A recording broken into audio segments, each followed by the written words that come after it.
um estudo que fala sobre isso, que eu acredito que tem a ver muito com o nosso trabalho, né? O nosso trabalho, por que a gente está e vive nessa cidade, qual é a nossa função, nosso propósito, aquilo que a gente faz, o que a gente faz para mudar a nossa cidade, qual é a perspectiva dessa igreja para essa cidade aqui, na cidade de Botucatu, onde nós estamos. Então, o nosso trabalho, o nosso ministério é tudo a mesma coisa, e a igreja está envolvida nisso aí. Então, eu vou apresentar um estudo, que nem fui eu que fiz, é um outro pastor que fez. Eu desconfio que seja o pastor Ricardo Agreste, mas não tenho certeza, que fez esses slides. Eu vou apresentar esse estudo para os irmãos e os textos bíblicos serão projetados. E no final eu vou passar um vídeo que eu selecionei para que os irmãos pensem um pouco também nesse vídeo. Pode lançar isso daí. Sobre os cristãos urbanos, como é que a igreja pode transformar a cidade através do evangelho, que são as boas novas de Deus. Como é que a gente pode transformar essa cidade aqui, que é o propósito do Senhor. Então, nós vamos mostrar isso daí. Pode passar. Às vezes a igreja não influencia a cidade, porque a gente tem uma visão errada sobre a cidade. Eu lembro que há muito tempo atrás, muita gente, que os mais velhos, eles viviam na cidade, mas eles gostavam mesmo do campo, da roça. Então eles falavam assim, como eu queria voltar para aquele tempo lá do sítio e tudo, né? Tinha uma espécie de ojeriza a cidade. A cidade não é uma coisa boa, a cidade é uma coisa má. Como se fosse uma coisa... Os mais antigos eram assim, tem que ir para a cidade por causa do progresso, mas eu não queria ir. É bom mesmo é morar no sítio, lá no campo. Tem uma visão que a cidade não é de Deus. Isso desde antigamente já tinha essa ideia. Para muitos cristãos, Deus criou um jardim e o diabo criou a cidade, né? Porque Deus fez o jardim do Éden e foi o diabo que inventou a cidade, porque todos os problemas estavam na cidade. Só que quando a gente lê a Bíblia começou no campo, mas a Bíblia termina na cidade, né? A Nova Jerusalém, lá no Apocalipse, é a cidade que desce do céu, adornada pelo Cordeiro. Então foi Deus que criou a cidade e o futuro é a cidade, não é a roça, não é o campo, é a cidade, o futuro de Deus. E para muitas igrejas urbanas, a cidade é um mundo hostil a ser evitado. Então não é raro você encontrar igrejas que se tornam guetos fechados, grupos fechados, que não se envolvem na vida da cidade, não participam da sociedade, da vida cultural, social, econômica, vivem num gueto fechado. Seus eventos, suas programações são voltadas para dentro de si mesma, como se as coisas da cidade fossem sinônimas de mundo e as coisas da igreja fossem afastadas da cidade. E por isso gera um isolamento. A igreja fica isolada da cidade. E não participa dessa cidade. Isso é um mal também. Já aconteceu muito, igrejas assim como lugares fechados, que as pessoas não se envolviam em nada fora das coisas eclesiásticas, fora das coisas da igreja. Isso é outra visão equivocada, que faz com que a igreja não participe da vida da cidade. Então eu vou projetar um texto bíblico, que uma vez eu citei aqui, que eu dei uma bronca, né? Quem falava mal da cidade de Botucatu, né? Ele proibia, a partir de hoje você não fala mais mal dessa cidade, tá? Você está proibido, pelo menos na minha frente está proibido de fazer isso. Porque eu nunca vi gente falar mal da cidade como o povo daqui. Mora aqui e fala mal da cidade, isso é pecado. Então você vai guardar esse texto que eu vou projetar, que é o texto de Jeremias 29. Se você quiser abrir lá, pode passar esse daí. Jeremias 29, a partir do verso 4, na Nova Versão Internacional, assim diz o Senhor dos Exércitos, o Deus de Israel, a todos os exilados que deportei de Jerusalém para a Babilônia. Presta atenção, Deus tinha trazido, o povo tinha sido forçado a sair de Jerusalém e morar em Babilônia. Olha, o povo de Israel odiava a Babilônia. Babilônia é o símbolo do paganismo, é o símbolo da imoralidade. Babilônia é a pior cidade, mas o povo foi levado à força para morar na Babilônia. E aí, olha o que Deus diz para o seu povo na Babilônia. Pode projetar o texto, continue. Construam casas e habitem nelas, plantem jardins e comam de seus frutos. O que Deus está ordenando aos judeus? Estabeleçam suas vidas e fixem residência. Trabalhem e desfrutem do fruto do seu trabalho na Babilônia. Se o povo foi para a Babilônia, agora essa é a cidade de vocês. Coloque sua casa aí, fixe residência aí, trabalhe aí e gaste o seu dinheiro nessa cidade. Eu conheço gente que é obrigado a mudar de cidade, ele mora em outra cidade, mas ele gasta todo o dinheiro dele em outra cidade. Aí ele fala assim, eu não venho aqui. Ele sai da cidade dele para ir comprar em outros lugares. Porque fala, aqui não tem coisa boa, aqui não tem nada de bom.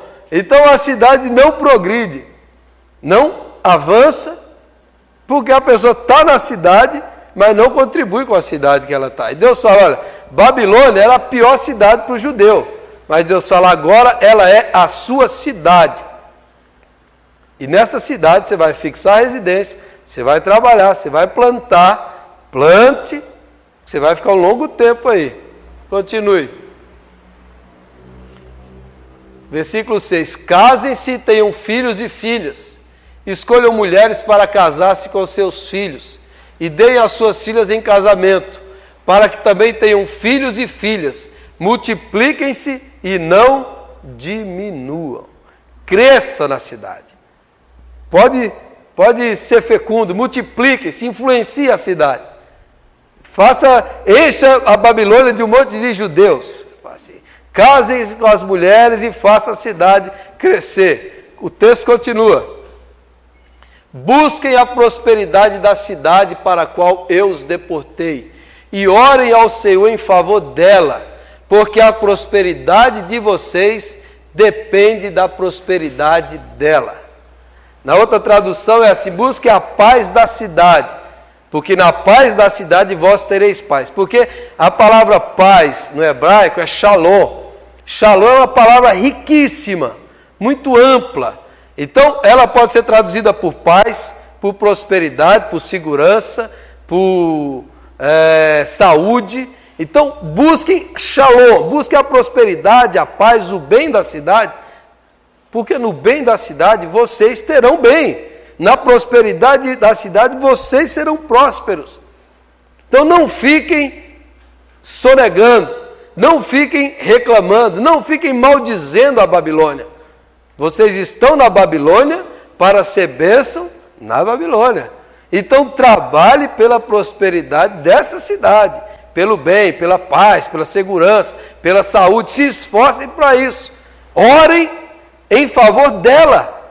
Orem em favor da cidade. Quantas vezes você já orou por essa cidade? Quantas vezes você já orou pelas autoridades, pelo comércio? Quantas vezes você já orou pelas indústrias? Quantas vezes você já orou? Porque na prosperidade da cidade você terá a sua prosperidade. Agora, se você sai daqui e vai comprar tudo em Bauru, você vai falir o comércio daqui. Se você abandona e critica tudo daqui, você vai fracassar a cidade daqui. A cidade não vai ter prosperidade. A economia vai fracassar. E aí vão fechar as coisas, porque você não trabalhou para o bem da cidade. Olha, o judeu odiava a Babilônia. Odiava, era a pior cidade para eles. E Deus fala, é ali que vocês vão frutificar. É ali que vocês vão orar, vão trabalhar e vão fazer com que ela progrida. Tem que progredir, tem que avançar, tem que melhorar. Essa é a função nossa aqui, no lugar onde Deus nos colocou. Você já pensou nisso ou não? Então você tem que orar, você tem que trabalhar, você tem que fazer o bem para essa cidade. É o que Deus está falando. Continue. O que significa buscar a prosperidade da cidade? Já parou para pensar o que significa na sua vida, na vida da igreja? O que a gente pode fazer para que a cidade seja mais próspera? O que a gente pode fazer para que a cidade cresça, que haja mais progresso? Tem que começar na nossa própria vida, as nossas ações, naquilo que eu acabei de falar, nos nossos relacionamentos. A pessoa chega na cidade, tem gente, quando você tem o judeu, já poderia chegar assim, ninguém da Babilônia presta, né? Aí ele já se fecha, como aqueles grupos de imigrantes em outros lugares, São Paulo e outros lugares, tem bairros Que as pessoas vêm de outros países e só falam a língua deles. Ou como tem brasileiros que vão morar nos Estados Unidos ou na Inglaterra, que vivem num gueto que só fala em português. Que não se envolve, não participa, se fecha. Às vezes você se fecha assim, tem gente que se fecha em relação à cultura, à sociedade, e diz assim, esse povo não presta, ou isso não presta, isso não presta. Isso tudo é besteira, o ser humano é igual em todo lugar, tem culturas e culturas. Tem culturas e culturas. Tem situações, tem jeito das pessoas serem. Mas o Evangelho de Jesus tem que quebrar todas essas barreiras, todos esses bloqueios, todas essas mentalidades. E a gente não pode ficar fechado, refém dessa mentalidade. Falar assim, não, eu não vou me misturar, eu não quero participar disso, eu não quero ser daí. Não, se eu estou nessa cidade, essa é a melhor cidade do mundo. Porque aqui está a minha casa, a minha família, o meu povo, a minha igreja. Esse é o melhor lugar para se estar. Porque foi o lugar onde Deus me colocou para viver. Louvado seja Deus. Eu vou gostar de tudo. Vou gostar das pessoas. Vou amar as pessoas. Vou trabalhar para o seu bem. Vou tirar preconceitos, barreiras. Tudo isso tem que acabar. Isso acontece em muitos lugares. Se você vai para outro ou se vem para cá, mesma coisa. Tem que chegar lá e amar. Às vezes tem uns missionários. Eu recebi umas cartas dos missionários. Uma vez eu fiquei com uma raiva. Ele era do Sul, ele foi lá para a Bahia. Ele escreveu umas cartas assim, contando, parece que o baiano era um ser selvagem. Eu falei, esse cara está mentindo. Ele fica inventando as coisas. Não, os baianos, eles fazem as necessidades no meio da rua. Olha o que o cara falava. Faz isso, o baiano é isso, o baiano é aquilo. Ele aumentava as coisas. Parecia que ele estava numa tribo. Não, às vezes acontece isso. E aí a pessoa demonstra o seu preconceito. Ele está no meio de um povo, mas não ama aquele povo. Ele está ali numa cultura, mas não ama, às vezes, aquela cultura. Quando você está num lugar, você tem que encarnar. Quando o Hudson Taylor foi para a China, o grande missionário, todos os missionários de terno e gravata, o Hudson Taylor já pôs uma roupa chinesa, deixou o cabelo crescer e se vestiu igualzinho. Eu estou aqui, eu vou ser como eles. Vou amá-los assim, vou andar na sua cultura. O doutor Paul Brand, que foi para a Índia, os missionários chegaram lá, tudo comia de garfo. Ele começou a comer com a mão, igual os indianos. E falou, rapaz, não é que comer com a mão é gostoso? Aí logo ele começou a andar descalço, igual os indianos. E ele gostou do negócio. E amou, e o povo falou, esse cara é igual a gente. Ele se encarnou, ele não tem preconceito, não criou barreiras. Ele veio para aquele lugar para amar aquele povo e aquela cultura, para que o Evangelho penetrasse na vida das pessoas. Onde você está, onde nós estamos, nós temos que ser bênção e ser frutíferos. E quebrar todas as barreiras culturais, sociais, econômicas, seja as que forem, para que o Evangelho do Senhor cresça. Então a gente tem que pensar nisso. Como nós devemos fazer para que a cidade prospere? Porque na prosperidade da cidade, nós teremos a nossa prosperidade. Né? O próximo texto que eu vou usar é Isaías 65. Isaías 65 é o grande sonho dos profetas, da grande cidade santa. Então, por exemplo, você lê esse texto literalmente, aquilo que eu estudei aqui no Vida Após a Morte, né? Você pegar esse literalmente, você vai buscar um milênio na Terra. Mas esse texto é o sonho dos profetas. É uma imaginação santificada pelo Espírito, dizendo, assim deve ser a cidade de Deus. Sim deve ser, mas não é literalmente, mas é o sonho, a projeção de como seria. E esse sonho do profeta serve para nos inspirar e nos dizer o modelo de como a gente deve buscar ser a nossa cidade, baseada na cidade de Deus. Então esse texto de Isaías mostra como deve ser a cidade e pelo que nós devemos lutar para que a cidade seja. Então Isaías diz, pois vejam, criarei novos céus e nova terra, e as coisas passadas não serão lembradas, jamais virão à mente. Isso aqui, só voltando àquele assunto, lá você não vai esquecer dos seus parentes no céu, não. Você vai esquecer tudo que é ruim, tudo que não presta, é isso que ele está dizendo. Vai ser apagado, todo sofrimento vai ser apagado. Alegrem-se, porém, regozijem-se para sempre no que vou criar, porque vou criar Jerusalém para regozijo e seu povo para alegria. Então é uma cidade tomada pela felicidade. Cidade de Deus. Propósito de Deus para a cidade é que a cidade seja cheia de regozijo e alegria. Essa é a ideia de Deus, que a cidade tenha felicidade. O IDH, né? O IDH não, o Índice de Desenvolvimento Humano. Aí lá no Butão, a República do Butão, lá o imperador, há pouco tempo criou uma pesquisa para medir o índice de felicidade dos seus súditos. Ele fez uma pesquisa para descobrir se o povo era feliz, né? Então, dizendo que a República do Butão tem agora o novo índice, não mais o econômico, mas a felicidade. É mais ou menos assim, na cidade de Deus, o índice de felicidade é alto, altíssima, completa e plena. Segundo, continue. Por Jerusalém me regozijarei e em meu povo terei prazer. Nunca mais se ouvirão nela voz de pranto e choro de tristeza. Uma cidade onde a dor dos que sofrem é minimizada e extirpada. Se nessa cidade é assim, a nossa cidade, a gente tem que buscar esse modelo e tentar minimizar e extirpar a dor e o sofrimento da nossa cidade. Quem são os que sofrem hoje? Quem são os que estão enfrentando situações terríveis? Onde eles estão? Na nossa cidade, a gente tem que trabalhar para que isso seja extirpado. A dor, o sofrimento seja minimizado. Continue. No versículo 20, nunca mais haverá nela uma criança que vive há poucos dias, e um idoso que não complete os seus anos de idade. Quem morrer aos 100 anos ainda será jovem, e quem não chegar aos 100 será maldito. Uma cidade onde existe longevidade e qualidade de vida. Por isso você pega, não é literal essa projeção, mas é a idealização. E nessa cidade vai haver qualidade de vida. A mortalidade infantil vai ser reduzida. As crianças não vão mais morrer por desnutrição, por falta de água potável, que no Brasil muita gente não tem acesso à água potável, né? Água limpa, e outras partes do mundo mais ainda. E muitos morrem de desnutrição e morrem de outras coisas mais, de coisas, doenças simples. E a longevidade, a qualidade de vida, as pessoas vão viver mais, as pessoas vão ter uma vida melhor. Essa é a ideia. Eles vão desenvolver seus potenciais. Continue.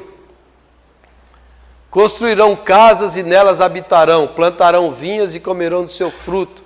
Já não construirão casas para outros ocuparem, nem plantarão para outros comerem, pois o meu povo terá vida longa como as árvores.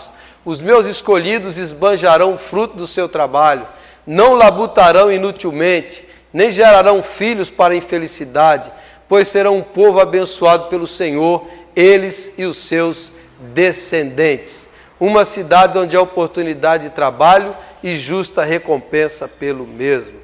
A pessoa tem um salário digno, ganha, cria os seus filhos, tem a possibilidade de sustentá-los, todos ganham dignamente. Essa é a ideia do trabalho, todos vão poder comer do seu trabalho. Ontem, no Jornal Nacional, vi uma reportagem lá muito boa, que mostrava a notícia boa, né? Que no Brasil está sobrando emprego, em várias regiões do país está sobrando e não tem mão de obra especializada para muitas áreas por causa da prosperidade econômica de algumas regiões, falta a capacitação profissional de outros. Isso é bom, isso é muito bom. Que haja trabalho digno, que haja salário e por aí vai. Nessa cidade é assim. Agora, no nosso sistema capitalista, às vezes a gente se beneficia do trabalho injusto do outro, não é? Você vai comprar, por exemplo, o mundo inteiro agora se beneficia dos produtos da China. Toda a China está estourando, mas por que todas as indústrias vão para a China? Por que a Nike e as grandes empresas estão na China? Porque lá o trabalho é quase que um trabalho escravo. Nenhum trabalhador lá tem direitos. Eles ganham miséria. E ainda há os 500 milhões de miseráveis na China que ainda vai trabalhar para os próximos 100 anos da prosperidade e do consumo do mundo ocidental. Mas por causa disso, na Indonésia, no Vietnã, você pega um tênis made in Camboja, Vietnã. Por quê? Porque o salário, o trabalho lá é mão de obra barata, exploração do trabalho do outro. Na cidade de Deus não pode acontecer. A igreja tem que trabalhar por condições justas. A igreja presbiteriana dos Estados Unidos fez um boicote a um produto nos Estados Unidos que era fabricado com mão de obra escrava, quase trabalho infantil. A igreja fez um movimento, falou, ninguém mais consome esse produto. E ninguém consumiu. A empresa parou, tirou a fábrica daquele lugar, pediu perdão e começou a produzir, dando trabalho digno, parar de usar crianças em trabalho em exploração e coisas assim. Então, tudo que é injusto, tudo que não vem, a gente precisa, a igreja está lá para trabalhar pela justiça. Tá? A gente está vendo boas notícias, por exemplo, no Rio de Janeiro agora, a polícia está cortando o mal na própria carne, e a gente deve orar para que isso continue, para que isso não seja só para a Copa do Mundo, né, para as Olimpíadas, mas que continue, Por que o mal se instaurou? Por que o Estado foi contaminado pela injustiça, por tanta violência? Porque o Estado, as autoridades todas estavam mancomunadas com o tráfico. Todas elas, em vários níveis. Então agora começou a separar a coisa. E a gente tem que orar para que isso seja sério e continue. A nossa oração tem que ser por isso. Senhor, faça esse negócio ir a fundo. Faça uma limpeza de fato e de verdade. Próximo. Antes de clamarem, eu responderei. Ainda não estarão falando e eu os ouvirei. Uma cidade onde a espiritualidade seja algo presente e constante em todos os momentos da vida. Eu tenho liberdade para buscar o Senhor. Hoje, em várias partes do mundo, é proibido. A gente tem que fazer algo. Eu falei aqui um dia para a gente entrar lá no site e assinar um abaixo-assinado contra o movimento islâmico que queria instaurar a lei em vários países árabes, onde se você se tornar cristão, você seria morto. Então você tem que fazer alguma coisa. Em vários países do mundo, cristãos são mortos, são assassinados, são apedrejados, mulheres são estupradas, outros são decapitados por causa da sua fé. Em várias partes do mundo. Onde é que o evangelho entra aí? As nações que se dizem cristãs, como é que influencia? Na própria China, há o cristianismo de fachada, as igrejas oficiais, mas o verdadeiro evangelho está nas casas, subterrâneas, debaixo de perseguição. A cidade de Deus é uma luta contra a discriminação e a perseguição religiosa. E a gente tem que lutar contra isso. Próximo. O lobo e o cordeiro comerão juntos, o leão comerá feno como boi, mas o pó será a comida da serpente. Ninguém fará nem mal nem destruição em todo o meu santo monte, diz o Senhor. Uma cidade onde toda forma de violência é definitivamente extirpada. A gente tem que orar pela paz na cidade. Alguns índices aqui dizem que na cidade do nosso porte, Botucatu é a menos violenta, louvado seja Deus. Ore para que continue sendo assim e trabalhe para que seja assim. A igreja tem que trabalhar muito e orar bastante contra o tráfico de drogas, contra a epidemia do crack, que faz aumentar a violência, a destruição das famílias, e por aí vai. Às vezes a igreja fica isolada. Isso aconteceu em Londrina. Há 15 anos atrás era uma cidade segura, o índice de violência lá embaixo, e as igrejas crescendo, e a violência foi aumentando, e as igrejas não faziam nada, ninguém fazia nada, ninguém cobrava, nem as autoridades. Hoje é uma violência horrível na cidade. Até assassinaram 2 pastores lá e a igreja começou a orar, né? Depois que entrou num culto e matou um pastor, depois sequestrou outro e o matou. Por isso que eu saí de lá, estava matando o pastor de lá. Demais. Aí começou a fazer um movimento de oração.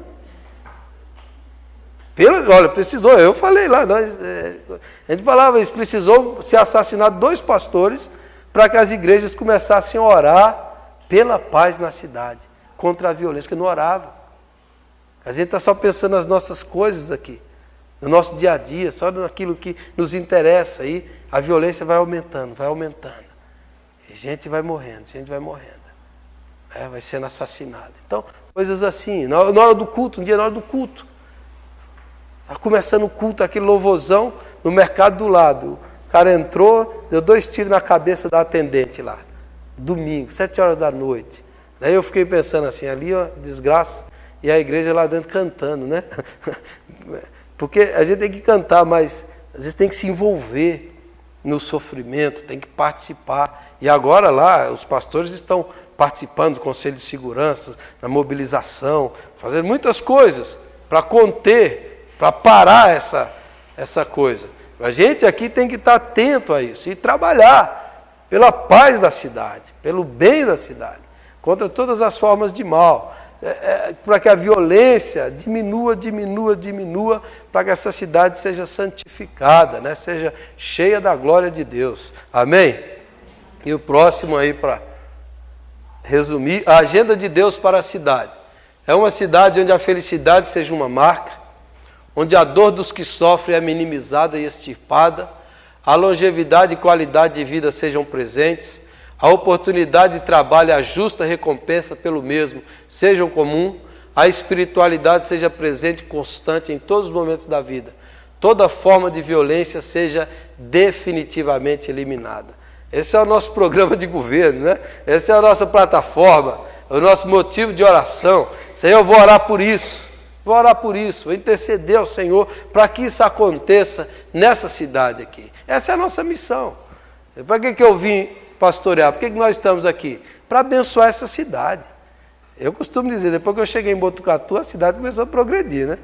Já começou a prosperar. Essa é brincadeira, mas o que eu falo? Você tem que orar, você tem que abençoar, você tem que bendizer, você tem que amar as pessoas. Você tem que trazer a luz de Deus onde há trevas, trazer a alegria onde há dor. Nós estamos aqui para isso, florescer onde nós somos plantados. Amém? Então, para você que habita aqui, essa é a melhor cidade do mundo. Amém? Ou você vai começar a reclamar, ei, aqui não tem aquilo. Está amarrado em nome de Jesus, essa é a melhor. Porque você habita aqui, foi aqui que Deus te colocou. Esse é o lugar da bênção, da paz, da prosperidade, porque o Senhor nos colocou aqui. Próximo. Mas como? Como a gente pode fazer isso? Tendo pequenas atitudes que venham a impactar a vida daqueles que vivem na cidade. No boletim de domingo, gente, eu espero que todo mundo leia o boletim, porque dá um trabalho para fazer, viu? Então no boletim de domingo eu pus um texto que eu acho maravilhoso, aquele texto, do Bento Souto, que quem pode mudar o mundo? É um texto extraordinário. Quem pode mudar o mundo? Ele fala, todo mundo quer mudar o mundo. Ele fala assim, e quem é que está acabando com o mundo? Que todo mundo quer mudar o mundo. Todas as religiões querem mudar e o mundo está piorando. Então, o mundo está mudando toda hora, depende da minha escolha. Ele cita o exemplo do trânsito em São Paulo, que o motoqueiro fechou a mulher foi em cima do motoqueiro, começou a brigar, causou um grande acidente. Interditou 2 pistas, congestionamento quilométrico.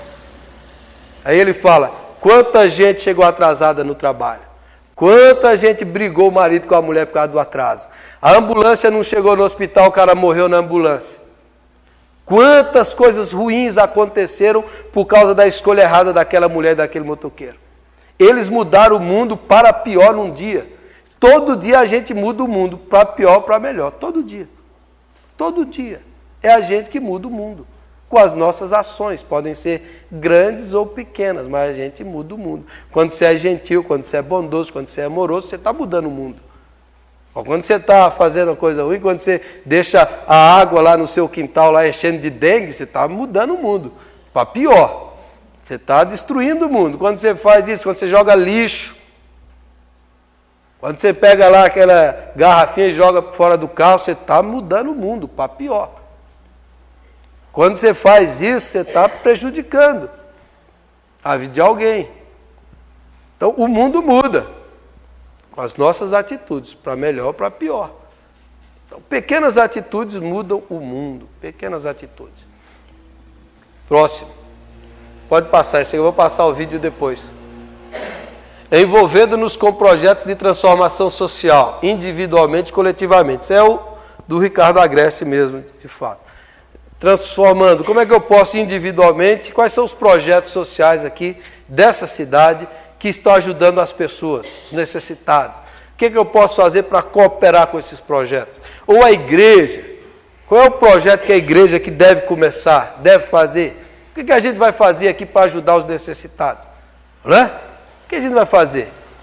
A igreja está para ajudar, servir, abençoar aqueles que precisam, como um grande hospital. Como é que a gente pode fazer isso? Eu quero que você ore para isso, que a gente precisa fazer algo nesse sentido, individualmente e como igreja, coletivamente. E por último, apoiando a plantação de novas igrejas. Igrejas profundamente bíblicas e altamente relevantes, e igrejas que alcancem e transformem vidas com o Evangelho de Deus. Normalmente a CEPAL e outras instituições de pesquisa evangélica, eles dizem que para uma cidade ser considerada evangélica não, evangelizada, completamente evangelizada, você tem que ter uma igreja para cada 10 mil habitantes, se eu não estou enganado nessa estatística. Então a cidade aqui, ela deve ter 130 igrejas evangélicas. Eu não sei se tem, né? Igrejas evangélicas mesmo, assim, do Evangelho. Eu não sei se tem para ter uma igreja para cada 10 mil habitantes.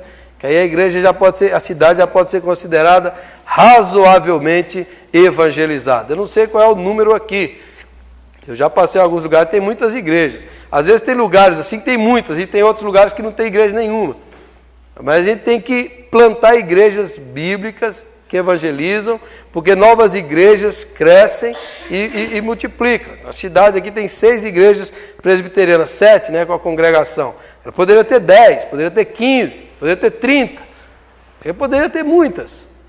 Em Belo Horizonte, em 1974, tinha acho que 20 igrejas presbiterianas. Hoje tem 300 em Belo Horizonte.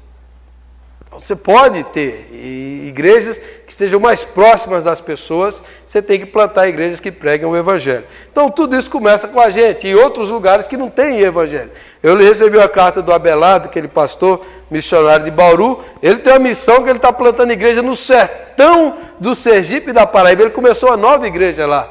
Que maravilha, que maravilha. Sai de Bauru com um grupo de jovens, vai lá para o sertão, que os 3 lugares menos evangelizados do Brasil é o Rio Grande do Sul, algumas regiões ribeirinhas do Amazonas e o sertão nordestino. São os lugares menos evangelizados do Brasil. Então lá no sertão nordestino ele está plantando igreja, faz um trabalho de impacto na cidade, tem um grupo convertido, coloca uma missionária, constrói um lugar e começa uma nova igreja. Que trabalho lindo que ele está fazendo. E ele manda carta aqui pedindo dinheiro, né? Então, se você puder mandar dinheiro lá para o Abelardo, você está fazendo uma grande coisa. E a gente tem que agradecer a Deus de poder ajudar o Abelardo a evangelizar. Não é ele que tem que agradecer a gente, porque é a gente que tem que estar ajudando a obra de Deus. Então tem um monte de outros missionários aí que a gente tem que agradecer ele por aceitar o nosso dinheiro, porque ele usando o nosso dinheiro está aumentando o nosso crédito na conta celestial. Você entendeu? Você está fazendo parte de um trabalho eterno. É a gente que tem que agradecer, porque eles estão fazendo a obra, estão indo plantar o Evangelho, plantar a igreja, e por aí vai. Eu vou trazer aqui na igreja no mês de maio, eu queria trazer agora em março, mas ele vai vir em maio. O Márcio começou um trabalho, ele era seminarista, foi meu aluno, e do lado de Londrina tem uma cidade chamada Cambé. Ele começou a evangelizar, com outros começou a sair à noite para evangelizar, travestis, prostitutas. E aí alguns se interessaram. Ele começou a fazer reunião na casa onde ele morava. Reunia ali numa garagem e reunia aquela turma. Depois começou a atender crianças carentes. Aí começou a vir, aí alguns queriam largar a vida. Começou a morar com ele. E aí hoje ele tem um projeto, uma congregação, e tem um projeto social lá, que ele chama Refúgio, Comunidade Refúgio. Ele dá curso para as profissionalizantes, para as prostitutas que querem largar a vida. Tem aulas, tem cursos também para os meninos, tem aulas de vários tipos de aulas para as crianças carentes. E começou com um rapaz, que você olha para ele assim, você não dá nada para ele. Você já vê a tatuagem dele, você fala, isso aí é crente? Então ele está fazendo a obra de Deus. Começou de maneira simples, pequena, sem dinheiro, sem recurso. Começou a fazer a obra de Deus. E hoje está fazendo, está atendendo lá muitas vidas, muitos já saíram daquela vida e ele vai vir aqui na nossa igreja. Você vai conhecer o trabalho dele. Então, pequenas coisas, pode começar, pequenas coisas, a gente precisa começar para a glória de Deus. Então eu vou passar um vídeo para concluir, você já deve ter visto esse vídeo, um vídeo bem conhecido na internet, mas que vai te ajudar a inspirar nisso tudo que eu falei nas nossas ações, tá bom? Vamos projetar esse vídeo aí e depois nós vamos orar. São 2 minutos.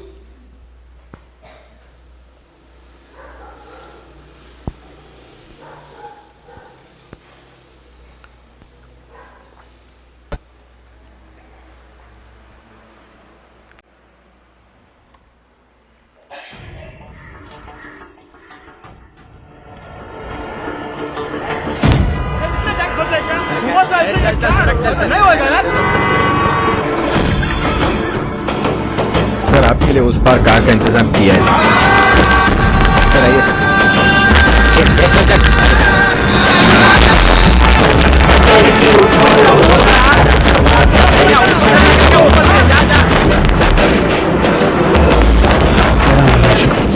I hate this country.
No trânsito caótico da Índia, uma árvore caiu para piorar a coisa e todo mundo lá paradão diante do obstáculo. Aí o menininho foi, tentou empurrar a árvore e inspirou todo mundo a tirar aquele obstáculo. A vida é assim, um só faz uma diferença enorme nesse mundo e já fez. Uma pessoa só pode transformar o mundo como já transformou. Vamos orar? Vamos ficar em pé?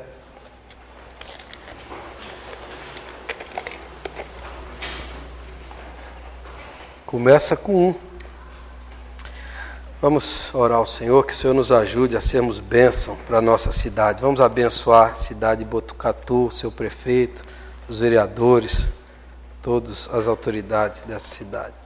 Senhor, graças te damos pela nossa cidade, porque essa é uma cidade abençoada, porque nós estamos nela. Louvado seja o teu nome, porque o Senhor nos colocou aqui para sermos sal da terra e luz do mundo, para sermos instrumentos de transformação. Deus, que os nossos lábios abençoem essa cidade, que nós possamos orar por essa cidade, contribuir para o seu bem, que a gente possa ser canal de Deus para levar paz, alegria, salvação, gentileza, reconciliação aos habitantes dessa cidade, meu Deus. Que nós sejamos instrumentos do Senhor para promover mudanças significativas em vidas de outras pessoas, através do testemunho, da pregação, dos nossos atos, do nosso trabalho, da excelência com a qual nós vivemos e fazemos as coisas, e com muito amor no coração. Que o Senhor nos ajude, meu Pai. Que essa igreja aqui seja uma bênção para Botucatu, que a gente seja instrumento de transformação social, econômico, que a gente ajude os necessitados, socorra os perdidos, leve a salvação àqueles que estão debaixo da condenação. Que essa igreja seja uma igreja missionária, uma igreja voltada para fora, uma igreja aberta, de portas abertas, para acolher, para amar, para servir, uma igreja, ó Deus, que seja pacificadora, uma igreja que promova a paz e a prosperidade. Em nome de Jesus, faz de nós cidadãos conscientes, ó Deus, íntegros, honestos, em nome do Senhor Jesus. E abençoa o prefeito dessa cidade, os vereadores, as autoridades policiais, judiciais, todas elas, Senhor, os hospitais dessa cidade, as escolas, os seus professores, diretores, que o Senhor derrame bênção sobre essa cidade, em nome de Jesus, que o Senhor bloqueie o tráfico de drogas, os vícios, as bebidas, que o Senhor feche, ó Deus, os lugares de prostituição, que o Senhor transforme, converta vidas ao Senhor, que as igrejas aqui cresçam em nome de Jesus, que todas as igrejas que pregam o Evangelho possam prosperar, possam avançar, que haja unidade da igreja, que haja amor entre os crentes, que o Senhor faça de nós instrumentos da tua paz, em nome de Jesus, que Botucatu possa melhorar para a glória de Deus, para o louvor da tua glória, que diminua a criminalidade, Senhor, a injustiça, a pobreza, a miséria, que o Senhor ajude, ó Deus, as políticas públicas, sociais, para que haja trabalho decente, digno, que, ó Deus, os comércios prosperem, que as lojas cresçam, que as indústrias cresçam, em nome do Senhor Jesus, que a bênção do Senhor esteja sobre nós, que onde nós formos, o Senhor nos conduza para o louvor da tua glória, meu Pai, que o Senhor faça dessa cidade uma cidade santa, uma cidade transformada, onde a glória de Deus brilhe nesse lugar, em nome de Jesus, e que o mal seja expulso, Senhor, a violência, a injustiça, a idolatria, a religiosidade, a imoralidade, que diminua e seja extirpado em nome do Senhor Jesus, que o Senhor nos use poderosamente, ó Deus, para a glória do teu nome, para que sejamos, ó Deus, instrumentos do Senhor, para inspirar vidas, para fazer tua vontade. Comece na minha vida, Senhor, comece na minha casa, na minha família, comece na vida de cada irmão, comece nessa igreja uma revolução do Senhor e uma revolução de amor, que seja assim, meu Deus, para a glória do teu santo nome. Enche cada um aqui de ânimo, inspiração, fé, coragem, confiança, de crer que o Senhor pode fazer diferença através de nós. Que seja assim, meu Deus, em nome de Jesus. Amém e amém.